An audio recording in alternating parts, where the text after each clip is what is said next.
Welcome back to my channel. আমি সীমন্তিনী, আর তোমরা সবাই জানো যে আমি দুবাইতে থাকি। তো এখন গুড মর্নিং না, দুপুরে ঘড়ির কাঁটাতে এখন হচ্ছে 1:10, আর আজকে হচ্ছে আমার ছুটির দিন। তো সেই কারণে আমার আজকে এতটা লেট করে ওঠা। তো এখন এখানের ওয়েদারটা হচ্ছে ঠিক এই রকম, প্রচণ্ড রোদ আর হালকা হালকা একটু হাওয়া দিচ্ছে। দুপুর 1:10 বাজে এখন। আমি এখন ঘুম থেকে উঠে সবার আগে ফ্রেশ হয়ে নিয়েছি, আর এখন আমি অর্ডার করে দিয়েছি হচ্ছে চা আর অমলেট পরোটা। তো ওটাও এখন হয়তো অন দ্য ওয়ে আছে, ওটাও আসছে। আর আরেকটা ভালো জিনিস তোমাদের কাছে শেয়ার করি, এটা হচ্ছে আমার পার্স। এই পার্সে কিন্তু এখন আমার কাছে কোনো টাকা নেই, যা আছে অনলাইনে আছে, ক্যাশ কোনো টাকা নেই। তো প্রীতম মনে করে আমার বালিশের তলায় কিন্তু এই 20 টাকাটা রেখে গেছে। এটা হচ্ছে দুবাইয়ের পয়সা, টাকা। এটা হচ্ছে 10 টাকা, আমাদের ইন্ডিয়ান কারেন্সি হিসেবে 230 টাকা এটার হয়। তো এটা ও মনে করে আমার জন্য কিন্তু রেখে গেছে। আমি অর্ডার করার পর ভাবছি যে আমি কিভাবে এবার পে করব, অনলাইন তো আমার কাছে এখন নেই, যা আছে প্রীতমের কাছে আছে। তো তারপরে দেখলাম যে আমার বালিশের তলায় টাকাটা আছে। তো আজকে আমি ভেবেছি যে আজকের দিনটায় আমি যা যা করব পুরোটাই তোমাদের সঙ্গে বড় ভিডিওর মাধ্যমে শেয়ার করব। আমি তো বেসিক্যালি ছোট ছোট ভিডিও করি, যেটা তোমরা হয়তো আমার ফেসবুকে দেখেই থাকো। তো এই ভিডিওটা আমি ফেসবুক এবং ইউটিউব দুটোতেই আপলোড করে থাকবো। তো তোমরা যারা আমার ভিডিওটা দেখছো এই মুহূর্তে, তারা অবশ্যই আমার চ্যানেলটা এবং আমার ফেসবুক পেজটা ফলো করে দিও। তো চলো এখন আমি আমার সকালটা শুরু করি, তোমাদের সঙ্গে ভিডিওটাও শুরু করি। বেশি বকবক করবো না, একটুও বোর করবো না, চেষ্টা করব তোমাদেরকে দুবাই সম্পর্কে কিছু কিছু ছোট ছোট ইনফরমেশন দেওয়ার, আর আজকে আমার এই সারাদিনের রুটিনটা তোমাদের সঙ্গে শেয়ার করার। তো চলো ভিডিওটা একটু স্কিপ না করে দেখতে থাকো।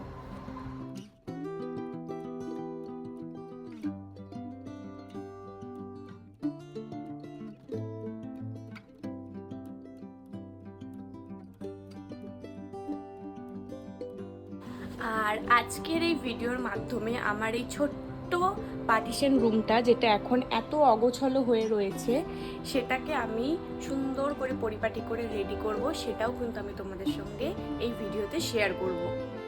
এখন আমার অর্ডারটা নিয়ে চলে এসছে, আমাকে মেসেজ করলো। তো আমি এখন যাচ্ছি নিচে আমার অর্ডারটা পিক আপ করতে।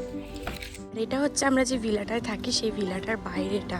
এখন যে আমার অর্ডারটা নিয়ে আসছে সে আমার লোকেশনটাই চিনতে পারছে না, তো সেই কারণে আমি এখন যাচ্ছি তাকে খুঁজতে। এই রোদের মধ্যে বুঝতে পারছো আমার যে কি কষ্ট হচ্ছে। যে আমার অর্ডারটা নিয়ে আসছিল সে আমার লোকেশনটাই খুঁজতে পারছিল না, তাই জন্য আমি গিয়ে অর্ডারটা পিক আপ করলাম। আমি যে ভিলাটাতে থাকি সেটা হচ্ছে এই ভিলাটা দেখে ভেবো না যে এত বড় ভিলাতে আমি একা থাকি, মোটেই না। আর এই মাত্র আমি আমার অর্ডারটা পিক আপ করে নিয়ে এলাম ওপরে। বাইরে একটুকুনি গেছি, এতটা গরম, এমনিতেই তো এটা গরমের জায়গা, তার মধ্যে গরমকালে এতটাই গরম পড়ে যে বাইরে যারা থাকে তারা যে কিভাবে থাকে আমি বুঝতেও পারি। এটা প্রথমেই বললাম, আমার ব্রেকফাস্টে আছে হচ্ছে অমলেট পরোটা আর হচ্ছে কারেক্ট টি। এই টোটাল খরচাটা কত পড়েছে তোমরা জানতে চাও? এটার টোটাল পড়েছে 450, এক দারামের হচ্ছে চা আর 350 হচ্ছে এই অমলেট পরোটাটা। এটা হচ্ছে এখন আমার রুমের বর্তমান অবস্থা, ঠিক আছে? তো এটাই আমি এখন তোমাদের সঙ্গে পুরো পরিষ্কার করব। সেটা পরিষ্কার করার পর আমার রুমটা ঠিক কেমন দেখতে লাগছে সেটাও কিন্তু আমি তোমাদের সঙ্গে শেয়ার করব।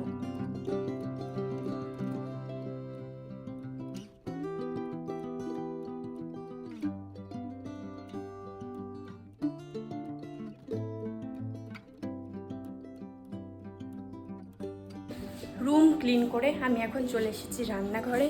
আর এদিকে আমি রেডি করে নিয়েছি মাটনের জন্য আলু, টমেটো, পেঁয়াজ কুচি। আর এদিকে হচ্ছে মাটনটা, যেটা আমি একটু বাদে নুন আর লেবু দিয়ে আর একটু সামান্য দই দিয়ে মিক্স করব। আর এদিকে কড়াই বসিয়ে দিয়েছি রান্না করার জন্য, কারণ এখন বাজে ঘড়িতে 4:10। প্রীতমের ছুটি হবে 6টা সাড়ে 6টা নাগাদ, ও তখনই আসবে। আর আজকে আমি অনেক কিছু ক্লিন করেছি, তাই জন্য আমার এত দেরি হয়ে গেছে। তো একটু কথা বাড়াবো না, জলদি জলদি রান্নাটা কমপ্লিট করব, তারপর তোমাদের সঙ্গে দেখা হচ্ছে।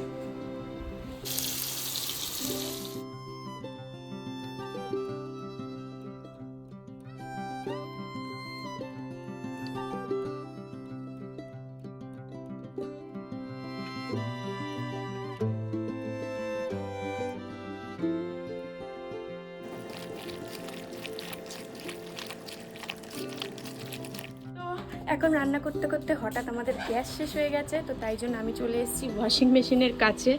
আমার যে সমস্ত জামা কাপড়গুলো ধোয়ার ছিল সেগুলোই এখন ধুয়ে ফেলবো, তো ততক্ষণে গ্যাস চলে আসবে। কিন্তু এই ক্ষেত্রে একটা কথা বলে রাখি, আমাদের ইন্ডিয়াতে গ্যাস শেষ হয়ে গেলে বুকিং করলে তারপর আসে, 1 থেকে 2 দিন সময় লাগে, বা গিয়ে নিয়ে আসতে গেলেও 1 দিন পরেই পাওয়া যায়, এরকম হুট করে পাওয়া যায় না।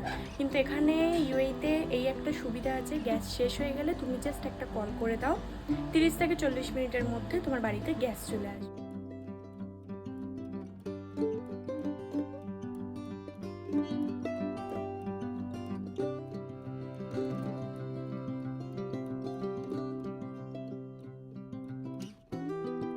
আর এদিকে এখনও 15 থেকে 20 মিনিটও হতে পারেনি, আমাদের কিন্তু গ্যাস চলে এসছে। আমি আবার রান্না বসানো শুরু করে দিয়েছি।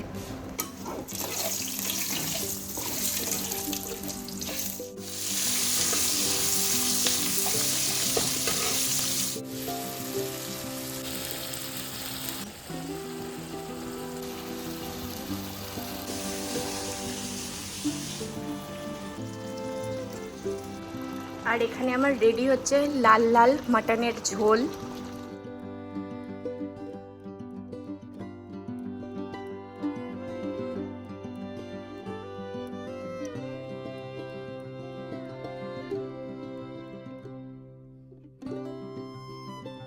রান্নাবান্না কমপ্লিট করে আমি একেবারে চলে এসেছিলাম উপরে, সেই ভিডিও ক্লিপটা শেয়ার করা হয়নি কারণ আমার হাতে অনেক জিনিস ছিল, তো সেই কারণে। তো ওপরে আসার পরে আমি প্রথমে গেছিলাম স্নানে, স্নান কমপ্লিট করে এসে আমি তোমাদের সঙ্গে শেয়ার করলাম যে আমি ঠাকুরটা দিয়ে নিলাম। আর এখন আমরা দুজন বসবো খেতে। প্রীতমও কিন্তু বাড়ি চলে এসেছে, আর ও আসার সময় আমার জন্য একটা স্পেশাল জিনিস নিয়ে এসেছে, সেটা হচ্ছে ফুচকা। এটা হচ্ছে ফুচকা। তো এটা তো এখন খাবো না, এটা খাবো সন্ধেবেলার দিকে, মানে আমার যখন সন্ধে হবে তখন খাবো। এখন তো আমরা খাবো হচ্ছে ভাত, তো একটু অপেক্ষা করতে পারছি না, এখন আগে ভাত খাবো তারপরে কথা। আর এটা হচ্ছে আজকে আমাদের দুজনের খাবারের মেনু। তোমাদের সঙ্গে তো আমি শেয়ার করেই দিয়েছিলাম যে আমি আজকে কী রান্না করেছি, তো এটাই হচ্ছে আজকে আমাদের দুজনের খাবারের মেনু। এদিকে আমি স্যালাড রেডি করে নিয়েছি, এদিকে মাংসটা, আর এদিকে ভাত। আর এখন বাজে রাত্রে 9:15। যেহেতু সন্ধ্যেবেলা আমি ভাত খেয়েছিলাম, সেই ক্ষেত্রে তখনের প্রীতমের আনা ফুচকাটা আমার আর খাওয়া হয়নি, তারই জন্য এখন চলে এসেছি আমি সেই ফুচকাটা খেতে। কারণ ফুচকা খেতে আমি প্রচণ্ড ভালোবাসি, সেই রাত্রি 9টা হোক 10টা হোক এমনকি 12টা হোক আমি খাবো। তো এখন আমি ফুচকা খাবো, যেটা আমার জন্য ভালোবেসে প্রীতম এনে দিয়েছে।